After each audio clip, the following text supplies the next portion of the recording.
এরে সাকিব, রে ভাই, তুই জানি কি করতেছস?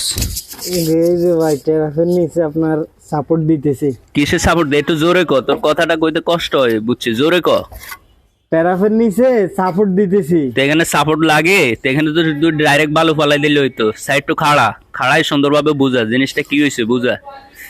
এই যে আপনার যদি সাপোর্ট বিধে দেয়, হয়তো বা আপনার যদি এই জায়গায় চাপ হইয়া যদি আপনার এই যে ভাঙ্গা যায় বা নিচের দিকে ঢাইবা যায়, হ্যাঁ তাহলে দেখা গেলে আপনার এটি ভাঙ্গা চুরিয়া তলমে যাওয়ার একটা চান্স থাকে।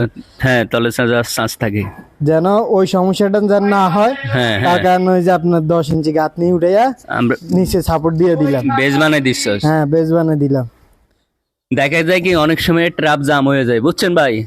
তখন বড় আকারের এখানে ওই যে রড ঢুকাই, গুতা মারলে কি হয়, ট্রাপ তল দিয়ে ফুটে হয়ে যায়। আর এটা দিছি যে তো আপনার নিচ দিয়ে না ফুটে হয়ে যায়, কথা বুঝছেন ভাই?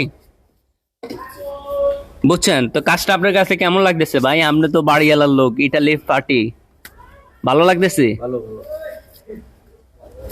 হ্যাঁ, একটু সুন্দর করে কর না, ভালো লাগতেছে।